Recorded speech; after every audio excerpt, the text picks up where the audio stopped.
Hi welcome to SR media. YCP హయాంలో పెద్దిరెడ్డి రామచంద్రారెడ్డి కీలకంగా వ్యవహరించారు. సీనియర్ మంత్రిగా ఉంటూ రాయలసీమ బాధ్యతలను చూసుకున్నారు. రాయలసీమను తన కనుసైగలో శాసించారు. ఇక ఆయన కుమారుడు పెద్దిరెడ్డి మిథున్ రెడ్డి అయితే జగన్ కు కుడి భుజంగా నిలిచారు. మొన్నటి ఎన్నికల్లో వైసీపీ అభ్యర్థుల ఎంపిక వడబోత అంతా మిథున్ రెడ్డి చూశారు. సజ్జల రామకృష్ణారెడ్డితో కలిసి అంతా చక్కబెట్టారు. కుప్పంలో చంద్రబాబును, హిందూపురంలో బాలకృష్ణను ఓడించే బాధ్యతను పెద్దిరెడ్డి రామచంద్రారెడ్డి తీసుకున్నారు. పిఠాపురంలో పవన్ ను ఓడించే బాధ్యత మాత్రం యువనేత మిథున్ రెడ్డిపై పెట్టారు జగన్.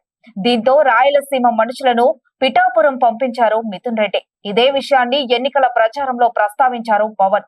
మరి అటువంటి పెద్దిరెడ్డి తండ్రి కొడుకులను కూటమి ప్రభుత్వం విడిచిపెడుతుందా? ఖచ్చితంగా వారిపై ఫోకస్ పెడుతుంది. మదనపల్లి సబ్ కలెక్టర్ కార్యాలయంలో ఫైళ్ల దగ్నం తర్వాత తండ్రి కొడుకులపై పూర్తిగా దృష్టి పెట్టింది కూటమి ప్రభుత్వం. అడ్డగోలుగా సాగించిన భూ వ్యవహారాలు, మద్యం దందా వంటి వాటిపై పూర్తి ఆధారాలు సేకరించింది సిఐడి.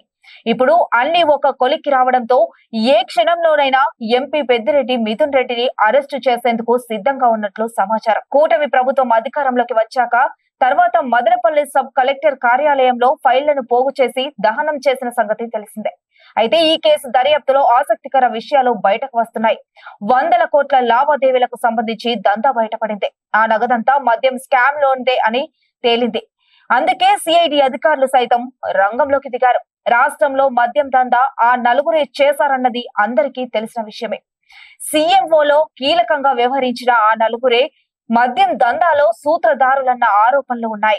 ఏపీలో మద్యం స్కామ్ అంటే పెద్దిరెడ్డి రామచంద్రారెడ్డి, ఆయన కుమారుడు మిథున్ రెడ్డి పేర్లు బలంగా వినిపిస్తాయి. డిస్టిలరీలను బలవంతంగా లాక్కోవడం, విచిత్రమైన బ్రాండ్లను ప్రవేశపెట్టడం, కమిషన్లను కొట్టేయడం వరకు చాలా రకాల దందాలు జరిగాయి. మదనపల్లి సబ్ కలెక్టర్ కార్యాలయంలో ఫైళ్ల దహనం తర్వాత అంతా పెద్దిరెడ్డి కుటుంబం వైపే చూశారు. దర్యాప్తులో భాగంగా పెద్దిరెడ్డి సన్నిహితుల ఇళ్లలో తనిఖీలు చేశారు. అప్పుడే కీలక పత్రాలను స్వాధీనం చేసుకున్నారు. అక్కడే మద్యం దందాకు సంబంధించి సాక్ష్యాలు బయటపడినట్లు తెలుస్తోంది. ఏపీ బేవరేజెస్ చైర్మన్ గా వాసుదేవరెడ్డి ఉండేవారు. అప్పటికి ఆయనను సిఐడి విచారించింది. వారి నుంచి వాంగ్మూలం తీసుకుంది. అలాగే డిస్టిలరీలు పోగొట్టుకున్న పాత యజమానుల నుంచి వాంగ్మూలాలు రికార్డు చేశారు. ఈ స్కామ్ లో జరిగిన లావాదేవీల గురించి పూర్తిగా ఆరా తీశారు. ముఖ్యంగా మిథున్ రెడ్డి పాత్రపై పూర్తి స్థాయిలో ఆధారాలు సేకరించారు. అందుకే ఆయనకు నోటీసులు ఇవ్వడమో లేకుంటే అరెస్టు చేయడమో చేస్తారని తెలుస్తోంది.